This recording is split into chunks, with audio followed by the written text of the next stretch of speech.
Bismillahirrahmanirrahim. Assalamualaikum warahmatullahi wabarakatuh. Innal hamdalillah nahmadullah wa nasta'inuhu wa nastaghfiruhu wa nastahdi wa na'udzu billahi min syururi anfusina wa min sayyiati a'malina may yahdihillahu fala mudilla lahu wa may yudlilhu fala hadiya lahu. Asyhadu an la ilaha illallah wahdahu la syarika lah wa asyhadu anna Muhammadan abduhu wa rasuluh la nabiyya wa la rasula ba'da. Nusalli wa nusallim ala rasulillah wa nabiyillah Muhammad sallallahu alaihi wasallam wa ala alihi wa ashabihi wa man tabi'ahum bi ihsanin ila yaumil qiyamah. Amma ba'd, qala Allah Ta'ala fi kitabil karim, a'udzu billahi minasyaitonir rajim. Ya ayyuhalladzina amanu taqullaha haqqa tuqatih wa la tamutunna illa wa antum muslimun. Al-ayat. Alhamdulillah, itulah ucapan yang harus senantiasa kita mengulanginya, karena kita tidak pernah bisa lepas dari karunia Allah Ta'ala yang kita butuhkan untuk hidup di dunia, apalagi untuk bahagia selama dunia kita, akhirat kita. Allah tidak pernah berhenti memberikan kepada kita curahan nikmatnya. Kita diberikan sehat itu nikmat yang tidak bisa kita kira. Nikmat jantung kita, liver, ginjal, orang cuci darah karena ginjalnya tidak berfungsi. Sudah berapa juta rupiah yang harus dia keluarkan dalam satu bulannya, apalagi nikmat Allah yang lainnya. Apalagi nikmat Allah berupa taufiknya, bimbingannya, agar kita menempuh jalannya, jalan yang mengantarkan kita kepada kehidupan kekal abadi yang bahagia, yakni di surga Allah Ta'ala. Allah masih membimbing kita, walaupun di tengah dosa-dosa kita masih berbuat dosa dan mengulangi dosa, tapi Allah masih berikan kepada kita taufiknya. Maka adalah kita banyak bersyukur, diiringi dengan harap agar Allah terus mencurahkan nikmatnya kepada kita sampai akhir hayat kita. Tak lupa salawat serta salam adalah senantiasa kita sampaikan kepada Nabi kita Muhammad sallallahu alaihi wasallam, utusan Allah Ta'ala kepada kita semua, yang membacakan ayat-ayatnya, kemudian ngajari kita Alkitab dan Al-Hikmah, mentazkiyah kita agar kita baik dunia kita, akhirat kita. Nabi itu seperti seorang guru, dan kita tahu guru tidak ada yang ingin muridnya itu susah. Kebahagiaan seorang guru itu adalah ketika muridnya itu bahagia, sukses dunianya. Nabi kita sallallahu alaihi wasallam sangat ingin kalau kita sukses, selamat dunia kita, apalagi akhirat kita, seperti hadis yang sebentar lagi kita akan membacanya. Maka kalau kepada guru teramat sangat besar terima kasih kita, apalagi kepada Nabi kita sallallahu alaihi wasallam. Kalau kepada guru kita mencintainya, apalagi kepada Nabi kita sallallahu alaihi wasallam, maka kita teramat harus mencintainya. Tapi cinta harus dibuktikan. Ya, cinta harus dibuktikan. Seperti para sahabat membuktikan cintanya itu bagaimana? Ada sahabat itu sebagaimana disebutkan oleh Imam At-Tabrani dalam sunannya, kalau tidak salah. Ada sahabat itu kalau di rumah lagi kumpul dengan keluarganya, ingat Nabi, maka nggak akan bisa lama-lama di rumah. Mesti ingin ketemu Nabi. Kemudian kalau sudah ketemu Nabi, ingat kematiannya dan kematian Nabi, maka dia khawatir nanti nggak bisa ketemu di surga. Jadi seperti itu sahabat. Ya, maka itu bukti kalau mereka mencintai Nabi sallallahu alaihi wasallam. Demikian juga sahabat yang lain. Bukti cintanya kepada Nabi adalah sekecil apapun yang ajarkan Nabi, maka mereka akan berusaha untuk menepati, tepat, nggak meleset. Kalau tuntunannya Nabi seperti itu, sudah seperti itu. Semoga kelak kita ketemu dengan beliau sallallahu alaihi wasallam di telaganya dan dikumpulkan di surga yang sama dengan beliau sallallahu alaihi wasallam. Para jamaah, kita masih membahas bab ar-roja. Hadis yang ke-14. Hadis ini diriwayatkan dari Abdullah bin Amr bin Al-As radhiyallahu ta'ala anhu. Anna Nabiyya sallallahu alaihi wasallam tala qaulullah ta'ala azza wa jalla fi Ibrahim. Sesungguhnya Nabi sallallahu alaihi wasallam pernah membaca firman Allah Ta'ala fi Ibrahim, tentang Nabi Ibrahim. Dalam firman Allah Ta'ala tentang Nabi Ibrahim itu disebutkan dalam surat Ibrahim ayat 36. Rabbi innahunna adlalna katsiran minan nas. Faman tabi'ani fa innahu minni. Wahai Rabbku, sesungguhnya mereka itu, kembali kepada ayat sebelumnya. Ya. Ayat sebelumnya Allah mengatakan wa id qala Ibrahimu Rabbi ja'al hadza baladan aminan wajnub ahlahu wajnubni wa baniya an na'budal asnam. Di mana ketika itu Nabi Ibrahim berkata, wahai Rabbku, jadikanlah negeri ini negeri yang aman. Rabbi ja'al hadza baladan aminan wajnubni wa baniya an na'budal asnam, dan jauhkanlah aku dan keturunanku dari menyembah berhala. Kemudian lanjutan ayat ini, Rabbi innahunna adlalna katsiran minan nas. Wahai Rabbku, sesungguhnya berhala-berhala itu telah menyesatkan kebanyakan manusia. Faman tabi'ani fa innahu minni, maka siapa yang mengikutiku berarti dia termasuk golonganku. Kemudian Nabi SAW juga membacakan qaula Isa, perkataan Nabi Isa alaihissalam, yakni dalam surat Al-Maidah ayat 118. In tu'adzibhum fa innahum ibaduk wa in taghfir lahum fa innaka antal azizul hakim. In tu'adzibhum, jika engkau menyiksa mereka ya Allah, fa innahum ibaduk, maka sesungguhnya mereka itu adalah hamba-hamba engkau. Wa in taghfir lahum, dan jika engkau mengampuni mereka, fa innaka antal azizul hakim, maka sesungguhnya engkau maha perkasa lagi maha bijaksana. Para jamaah sekalian yang dirahmati Allah, setelah Nabi sallallahu alaihi wasallam baca dua ayat ini, farafa ayadahi, kemudian Nabi sallallahu alaihi wasallam mengangkat kedua tangannya. Kemudian Nabi berkata, Allahumma ummati, ya Allah umatku. Wabaka. Kemudian Nabi sallallahu alaihi wasallam menangis. Para jamaah sekalian yang dirahmati Allah, mungkin kita bertanya, kenapa Nabi sallallahu alaihi wasallam menangis? Ya karena ini. Ya, pertama surat Ibrahim ayat 36, bagaimana Nabi sallallahu alaihi wasallam merenungi ayat ini. Ya, di mana kebanyakan manusia itu disesatkan oleh berhala. Maka siapa yang telah disesatkan oleh berhala, berarti dia tidak mengikuti golongannya para nabi, golongannya Nabi Ibrahim, demikian juga golongannya Nabi Muhammad. Tapi siapa yang mengikuti Nabi Muhammad, maka dia termasuk golongannya Nabi.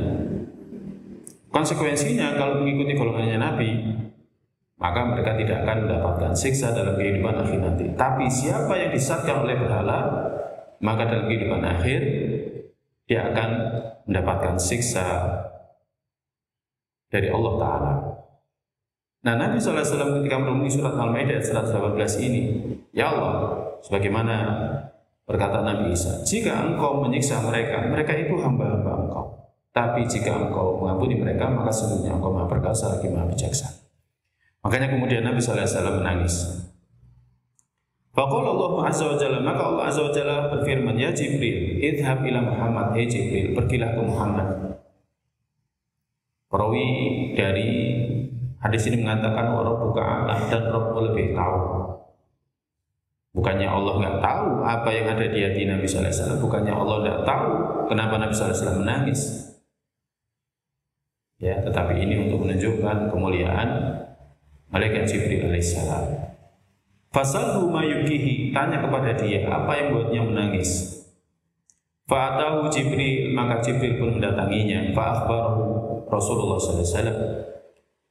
Maka kemudian Jibril beritahukan kepada Rasulullah sallallahu alaihi wasallam bima qala, dengan apa yang Allah firmankan, bahwa Allah lebih tahu.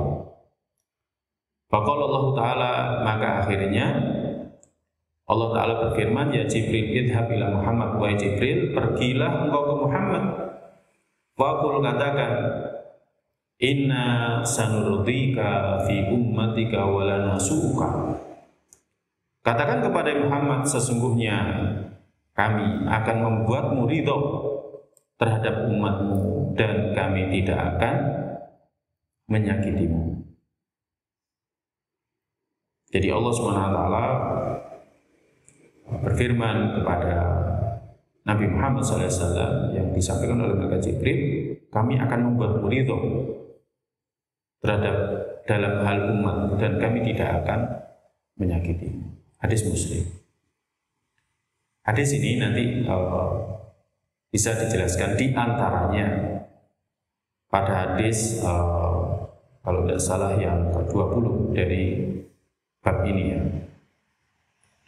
Ketika Nabi sallallahu alaihi wasallam bertanya kepada para sahabat, apakah kalian ridho sekiranya kalian semuanya ini adalah separuhnya, seperempatnya penghuni surga? Maka para sahabat ridho. Kemudian Nabi bersabda, apakah kalian ridho sekiranya kalian adalah sepertiganya penghuni surga?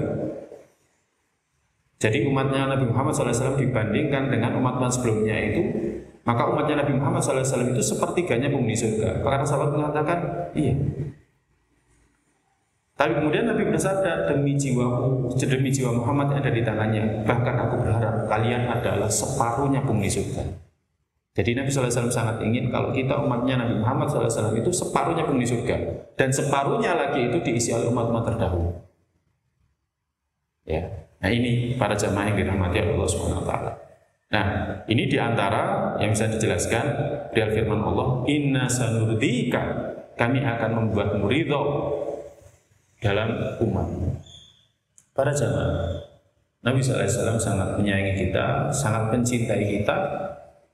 Ya, dan Nabi sangat berharap kalau banyak di antara kita yang masuk ke dalam surga. Nabi SAW sedih kalau sampai kita terjerumus ke dalam neraka. Banyak hadis-hadis menjelaskan tentang masalah ini. Seperti hadis tentang masalah al-haud, ketika Nabi SAW sudah di telaga, ada sahabat-sahabatnya yang terusir, Nabi SAW sedih. Ketika Nabi SAW sudah melewati jembatan, pertama kali melewati jembatan itu adalah Nabi SAW dari umat manusia. Kemudian setelah itu umatnya. Ya, maka setiap kali melewati seorang dari umatnya, Nabi berdoa di ujung sana, Allahumma shalli wa sallim, ya Allah selamatkan dia, ya Allah selamatkan dia. Itu Nabi kita. Nggak langsung ditinggal. Kita nggak langsung ditinggal. Ya, orang kalau anani, egoisme, ditinggal. Sudah kelamaan di padang mahsyar, panas kondisinya, melewati neraka, sangat mengerikan pemandangannya. Kita saja kalau melihat pemandangan yang mengerikan dalam kehidupan dunia, kita nggak mau melihat. Kita lihat kecelakaan di jalan, kita nggak mau lihat. Pengen dan lewat. Ya, lihat video yang horor mengerikan, kebakaran, orang sampai kebakaran sekian persen, kita nggak mau lihat. Apalagi nanti orang disiksa di neraka, kita nggak akan mau lihat. Tapi Nabi SAW tunggu kita. Ya, nah ini para jamaah yang dirahmati Allah SWT. Maka Imam Nawawi mengetengahkan hadis ini dalam bab ini menjelaskan kepada kita, ya, sabda Nabi, firman Allah Ta'ala, inna sanurdika fi ummatika, sesungguhnya kami akan buat ridho engkau dalam umatmu. Hadis ini mengandung harapan. Jadi mengandung harapan, ya kan? Kita jangan sampai putus asa. Sebanyak apapun dosa-dosa kita, ya masih ada pintu kita untuk memperbaiki diri kita, kesempatan untuk memperbaiki diri kita. Pokoknya kita belum sampai nazar, pokoknya matahari belum terbit dari arah barat, maka kesempatan itu ada. Maka jangan berhenti dari melakukan kebaikan. Fastabiqul khairat. Apapun kebaikan yang kita lakukan, dia zikir. Sambil bawa kendaraan, zikir, jangan diam. Kalau orang-orang misalkan dengarkan lagu ketika naik mobil, ya kan, maka kita dengarkan pengajian, kita dengarkan protol dirubah. Ya, kalau kita biasanya sepeda motoran, ada orang-orang dengarkan lagu musik, kita dengarkan murotal, kita rubah. Kalau perlu misalkan perjalanan pagi sambil berangkat pagi, kita putarkan ke telinga kita dzikir pagi, biar baca dzikir pagi nggak lagi ngerepek sambil kendaraan dzikir pagi, kita sambil ngikut. Jadi seperti itu, ya. Jadi seperti itu, sehingga kita berharap nanti akan mendapatkan kebaikan ini, ya, termasuk umatnya Nabi Muhammad SAW yang nanti bisa selamat dari neraka Allah Ta'ala dan masuk ke dalam surganya. Para jamaah yang dirahmati Allah, apa pelajaran dari hadis ini? Dalam kitab Bacaatun Nadhirin, Syekh Salim bin Id menyebutkan, hadal hadis min arjal ahadits li ummati Muhammad. Ini hadis yang paling memberikan harapan untuk umatnya Nabi Muhammad, bahwa ya Allah akan membuat ridho Nabi kita SAW dengan banyaknya umatnya yang masuk ke dalam surga. Ya, jadi Nabi akan dibuat ridho oleh Allah Ta'ala. Sebenarnya bukan hanya Nabi Muhammad SAW saja, Nabi juga sangat berharap, para Nabi alaihissalam sangat berharap kalau umatnya banyak masuk surga. Nabi Adam pun juga sama seperti itu. Nabi Adam disebutkan dalam hadis Mi'rajnya, ketika Nabi SAW ketemu dengan Nabi Adam, melihat sesekali Nabi Adam senyum, sekali sedih ketika melihat ruh anak cucunya yang dia mati di atas keimanan dan ketakwaan, maka dia senang. Tapi ketika ada anak cucunya yang mereka mati di atas kekafiran, kedzaliman, maka beliau sedih. Yaitu para nabi alaihissalam. Jadi ini hadis yang paling memberikan harapan kepada umatnya Nabi Muhammad SAW. Kemudian pelajaran yang kedua, hadis ini menjelaskan tentang betapa besarnya ra'fah Nabi, sayangnya Nabi kepada umatnya, ya, dan senantiasa memperhatikan kebaikan mereka. Makanya Nabi SAW ajari banyak hal. Nabi SAW ajari banyak hal. Kita ini tidak tahu. Kalau masuk kamar mandi, di kamar mandi itu ada jin, ada setan, kita tidak tahu. Tapi diajari oleh Nabi. Satru ma baina aurati bani Adam wal jin, bismillahirrahmanirrahim. Penutup, pembatas yang bisa membatasi antara pandangan setan, jin dengan anak cucu Adam, auratnya anak cucu Adam, pada ucapan bismillah. Makanya Nabi SAW ajari kita seperti itu agar kita ini tidak diganggu oleh setan. Makanya kalau kita ngikuti ajarannya Nabi, berarti kita ini berterima kasih terhadap sayang yang diberikan kepada kita, sayangnya Nabi SAW kepada kita. Ya. Kayak gini ya, orang tua kita ngajari kita, nah kalau sebelum maghrib pulang, nanti siap-siap mandi, pas maghrib sholat maghrib berjamaah. Kalau kita sayang kepada orang tua kita cinta sama orang tua kita nurut. Tapi kalau kita tidak sayang sama orang tua kita, tidak nurut, ya kita tidak nurut, berarti kita tidak sayang sama orang tua, nggak balas kasih sayangnya orang tua. Kita ngaku cinta Nabi, tapi menyelisihi ajarannya Nabi. Berarti kita ini nggak sayang sama Nabi. Nabi sayang sama kita, kita diajari tata cara istinja, tapi kita nggak ngikuti caranya Nabi. Ya, kita diajari bagaimana tata cara berhias, bagaimana berpakaian, tapi kita nggak ngikuti tata cara Nabi. Nabi itu sayang sama kita, tapi kitanya yang kurang ajar sama Nabi. Diajari gini, tapi nggak nurut. Makanya aku cinta sama Nabi SAW. Tapi nggak ngikuti ajarannya, berarti cintanya dusta. Orang memperingati lahirnya Nabi misalnya, ya, Nabi sendiri nggak pernah memperingati. Nabi sendiri nggak pernah memperingati, para sahabatnya nggak pernah memperingati. Nabi SAW ngajari banyak sunnah. Kita pengennya sih jadi ahlus sunnah wal jamaah, tapi sunnahnya nggak pernah dipelajari, sunnahnya nggak pernah diamalkan. Bagaimana kita klop dengan sayangnya Nabi, cintanya Nabi kepada kita. Nah ini, ya ini. Maka jangan sakiti Nabi dengan cara kita menyelisih sunnahnya. Makanya Abdullah bin Mas'ud pernah mengingkari ada beberapa sahabat, beberapa tabi'in. Yang ketiga itu sebelum sholat subuh itu duduk buat halaqah. Kemudian satu orang mimpin, kabiru mi'ah, ucapkan takbir 100 kali, akhirnya 100 kali sambil nyisihkan kerikil yang sebenarnya 100. Kemudian sabbihu mi'ah, ya, ikhmadu mi'ah, ya, ucapkan tasbih 100 kali, tahmid 100 kali, ucapkan tahlil 100 kali. Diingkari, belum pernah dilakukan oleh Nabi sallallahu alaihi wasallam. Nah, ini para jamaah yang dirahmati Allah. Kemudian pelajaran yang kedua, hadis ini menjelaskan pelajaran yang ketiga, bayan limanzilati Rasulillah. Hadis ini menjelaskan tentang kedudukan Rasulullah di sisi Allah, bahwa Allah akan meninggikannya hingga dia ridho. Allah SWT akan meninggikan beliau hingga dia ridho. Jadi akan ditinggikan kedudukannya hingga dia ridho. Ketika banyak pengikutnya yang masuk ke dalam surga, ya kan, itu kedudukan yang tinggi, maka beliau akan ridho. Dan ini tidak terjadi pada umat yang lainnya. Pada saat peristiwa Mi'raj, ketika Nabi sallallahu alaihi wasallam melewati Nabiullah Musa alaihissalam, kemudian setelah itu Nabi Musa menangis. Dia menangis karena apa? Ada Nabi setelahnya yang pengikutnya jauh lebih besar jika dibandingkan dengan beliau alaihissalam. Ya, padahal umatnya Nabi Musa alaihissalam itu sangat banyak.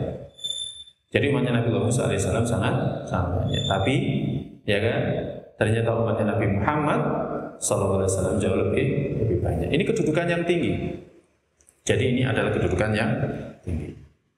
Pelajaran berikutnya, termasuk sunnah berdoa dengan mengangkat kedua tangan. Mengangkat kedua tangan berdoa. Ya, tapi tidak setelah sholat, karena setelah sholat wajib tidak ada riwayat yang menyebutkan demikian. Justru setelah sholat wajib yang dilakukan Nabi istighfar, astagfirullah, astagfirullah, astagfirullah. Ada juga doa seperti Allahumma antas salam minkas salam. Itu sebenarnya juga bagian dari zikir dan doa. Allahumma a'inna ala dzikrika wa syukrika wa husni ibadatik. Itu juga dibaca setelah sholat, tapi enggak ada riwayat menyebutkan Nabi sallallahu alaihi wasallam mengangkat tangannya. Tapi secara umum ketika berdoa adalah dengan mengangkat tangan. Ya. Secara umum ketika berdoa adalah dengan mengangkat tangan. Nah, kemudian pelajaran yang terakhir, hadis ini menjelaskan perihal sifat ulunya Allah. Tingginya Allah, uluwullahi ala khalqi, ketinggian Allah di atas makhluknya. Karena nggak mungkin orang ngangkat tangan kecuali yang dituju itu berada di atas. Kecuali yang dituju itu berada di atas. Ya, di mana hati menghadap ke atas, hati mengarah ke atas, demikian juga kedua tangan menghadap ke atas. Kalau kita berdoakan seperti ini, bukan seperti ini, tetapi seperti ini. Jadi kita minta kepada yang ada di atas. Nah, ini para jamaah sekalian yang dirahmati oleh Allah Subhanahu wa taala, Allah bisawab. Kemudian kita melanjutkan hadis yang ke-15. Saya hanya membacakan saja karena hadis ini sudah pernah kita membahasnya. Hadis yang muttafaq alaih Bukhari Muslim. Diriwayatkan dari Mu'adz bin Jabal. Hadis ini juga mengandung harapan. Dia mengatakan kuntu ridfan Nabi sallallahu alaihi wasallam. Aku pernah di belakangnya Nabi, digonceng ala himar, di atas keledai. Faqala, maka Nabi bersabda, ya Mu'adz, Mu'adz, hal tadri ma haqqullahi ala ibadi. Kamu tahu enggak apa haknya Allah kepada para hambanya? Wa ma haqqul ibadi 'ala Allah, dan apa haknya para hamba kepada Allah? Maka aku katakan Allah wa rasuluhu alam, Allah dan Rasulnya lebih tahu. Maka Nabi sallallahu alaihi wasallam bersabda, fa inna haqqallahi 'alal 'ibad ay ya'buduhu wa la yusyriku bihi syai'a. Maka sesungguhnya hak Allah kepada para hambanya, setelah Allah memberikan kepada mereka hidup, setelah Allah memberikan kepada mereka sehat, setelah Allah memberikan kepada mereka dunia, setelah Allah memberikan banyak hal kepada mereka, ya, seperti ketika kita pagi hari, kita itu diberikan hidup, bangun dari tidur, kita diberikan hidup. Ucapan kita ketika bangun dari tidur kita kan Allah alhamdulillah alladzi ahyana. Segala puji bagi Allah yang telah menghidupkan kita. Berarti kita diberikan hidup ketika itu. Itu nikmat. Ya, itu nikmat. Belum lagi kita diberikan kesehatan. Belum lagi kita diberikan rezeki. Sehat saja sudah nikmat. Walaupun mungkin kita nggak dapat rezeki. Kita mungkin nggak dapat pemasukan hari itu, misalkan orang jualan nggak ada yang beli, tapi kita sudah diberikan kesehatan, itu nikmat.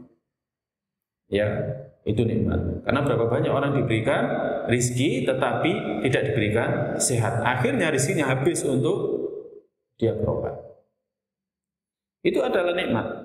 Maka setelah karunia Allah Ta'ala seperti itu, hak Allah adalah ayyabuduhu, agar manusia hamba-hambanya itu menyembahnya, wala yusyriku bihi syai'an, tidak menyekutukannya dengan sesuatu pun. Itu haknya Allah. Hak Allah cuma satu. Tapi bagaimana rinciannya? Nah ini, kalau waktu pagi subuh dipanggil ya sholat, waktu zuhur lagi anak-anak kerja dipanggil sholat, waktu asar ya kan dipanggil sholat, datangi. Maghrib juga seperti itu. Di bulan Ramadan diwajibkan bagi kita puasa. Setelah sebelumnya kita dibebaskan makan minum. Kemudian Allah berikan kepada kita rezeki banyak sekali, sampai kita bisa nimbun emas. Tapi ketika dia sudah sampai nisabnya dan sampai waktu 1 tahun, keluarkan. Apa yang Allah berikan kepada kita itu keluarkan. Berikan kepada orang miskin. Bukan diberikan kepada Allah, Allah nggak butuh. Allah nggak butuh. Ya, Allah nggak butuh pemberian dari kita, nggak butuh. Ya, Allah itu maha kaya. Antum tahu orang kaya kalau misalkan ngasih kepada kita, ya orang itu kaya, misalkan punya Indonesia, misalkan dia punya Indonesia, kemudian ngasih kepada kita, kemudian kita berterima kasih, akhirnya memberikan terima kasih kita kepada dia, dikasih bingkisan, kasih apa. Orang kaya nggak butuh, apalagi Allah yang kekayaannya ya meliputi alam semesta beserta isinya, nggak butuh. Jadi ketika kita diberikan karunia seperti itu, maka laksanakan perintahnya, itu bentuk menyembah kepadanya. Dan jangan menyekutukannya dengan sesuatu. Jangan minta kepada selain Allah, minta saja kepada Allah. Minta saja kepada Allah, jangan sampai kepada Allah, selain Allah Ta'ala. Jangan menyekutukan Allah dengan sesuatu. Nah kemudian wa haqqul ibadi 'ala Allah. Hak hamba kepada Allah setelah dia memenuhi perintah Allah, menjauhi larangan Allah. Apa haknya hamba? Alla yu'adziba man la yusyriku bihi syai'an. Bahwa Allah tidak menyiksa siapa yang tidak menyekutukan Allah dengan sesuatu pun. Mungkin kita bertanya, kenapa kok kata-katanya tidak menyiksa siapa yang tidak menyekutukan Allah dengan sesuatu pun? Para jamaah yang dirahmati Allah, kita ini tanpa diberikan surga pun, seharusnya kita ini nurut. Seharusnya kita nurut, dipanggil sholat, ya kan, dilarang ini itu dan lain sebagainya, harus nurut. Walaupun kita nggak diberikan surga, harus nurut. Karena apa? Kita tanpa diberikan surga sudah diberikan banyak oleh Allah Ta'ala. Ya, jadi seperti itu. Makanya disebutkan dalam hadis ini, hak hamba ketika dia sudah mentauhidkan Allah, Allah tidak akan menyiksa dia. Tetapi karena rahmat Allah itu sangat luas, siapa yang tidak disiksa dalam kehidupan akhir berarti akan mendapatkan rahmatnya, berarti akan masuk ke dalam surga. Karena dalam kehidupan akhir itu nggak ada tempat yang ketiga atau hanya satu saja. Dalam kehidupan akhir itu hanya ada surga dan neraka. Nah ini, makanya akhirnya perawi daripada hadis ini, Mu'adz bin Jabal mengatakan, ya Rasulullah, afala ubasyirun nas, apakah tidak aku beritahukan kepada manusia berita baik ini? Apakah tidak aku beritahukan kepada orang-orang berita baik ini? Nabi bersabda, la tubasyirhum, jangan. Fayattakilu. Kenapa? Karena kalau mereka diberitahukan seperti itu nanti gantungkan urusan mereka kepada masalah ini, gampangkan. Wis pokoknya gak syirik, ya pokoknya senantiasa tauhid, sudah.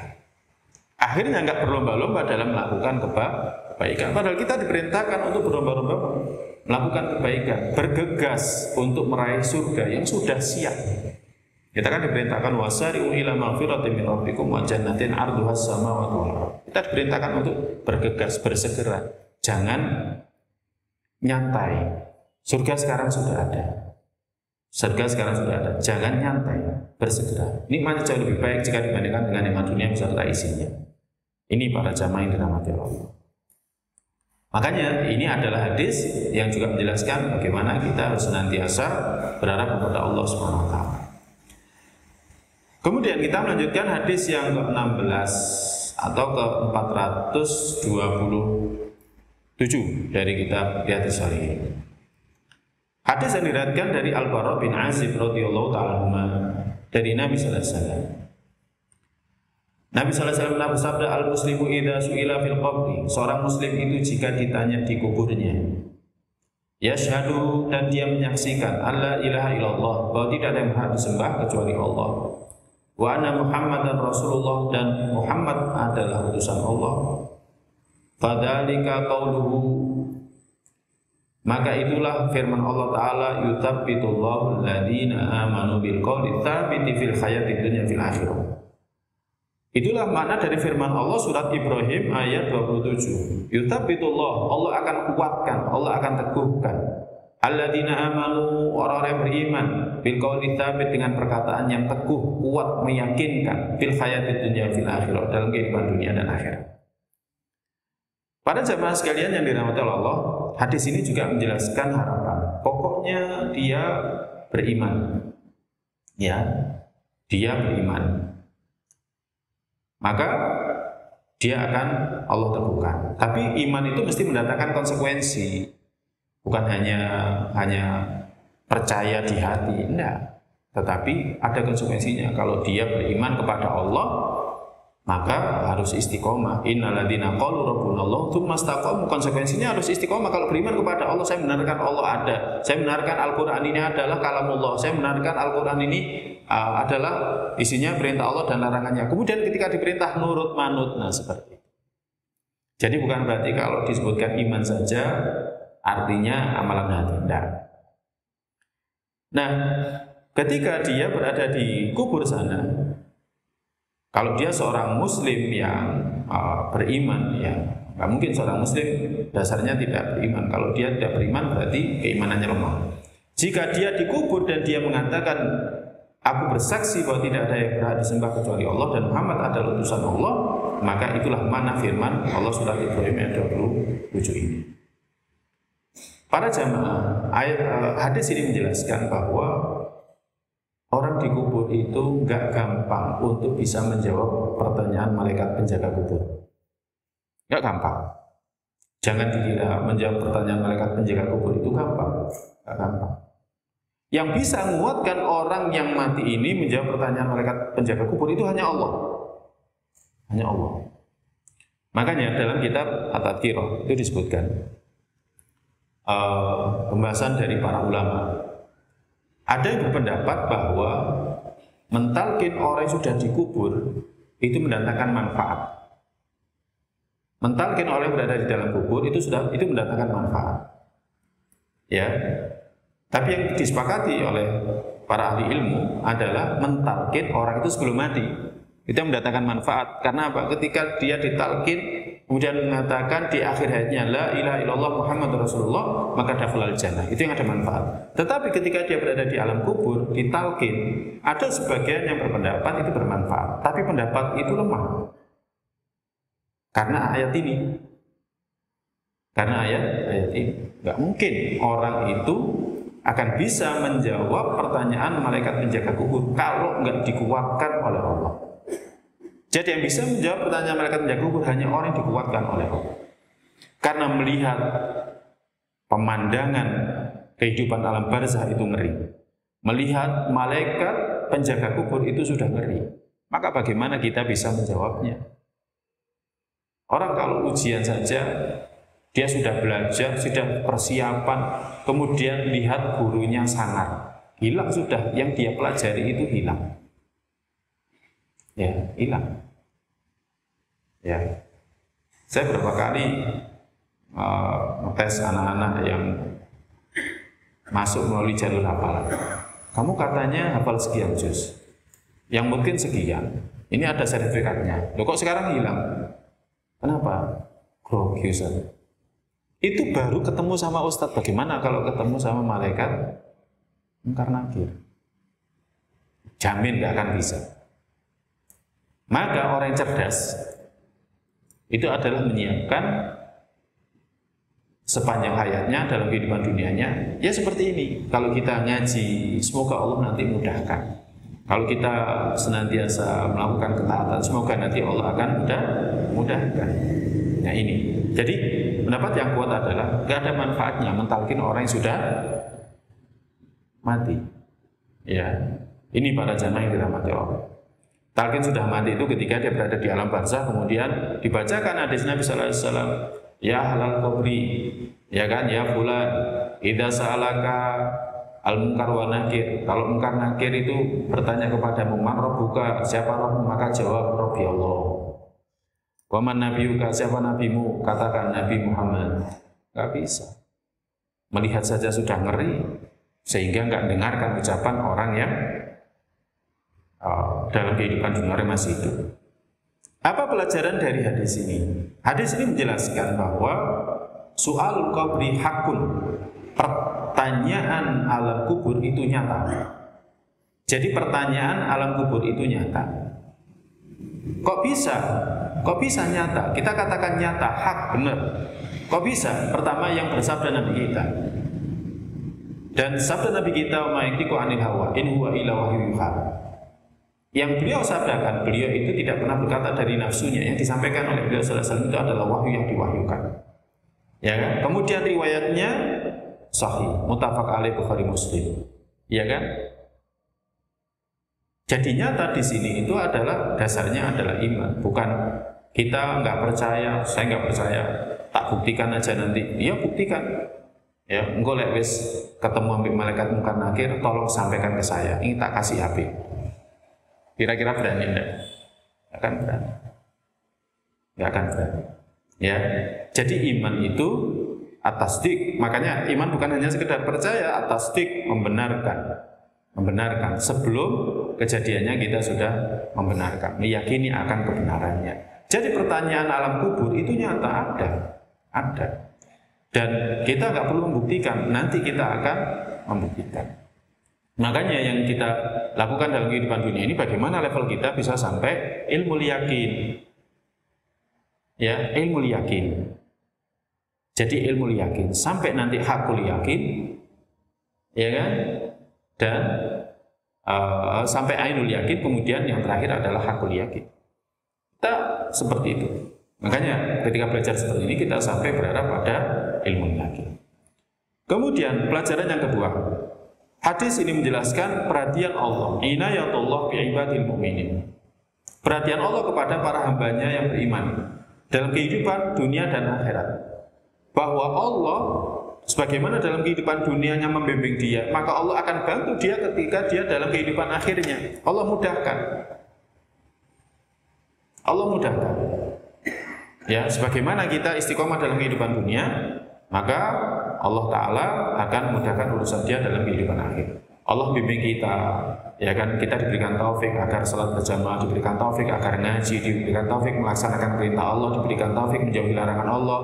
Kemudian Allah jaga juga dia dalam kehidupan dunianya. Ketika masuk alam barzah, sampai punya nggak bisa bahasa Arab akan dikuatkan. Nanti kira-kira pertanyaannya pakai bahasa Arab atau bahasa Jawa?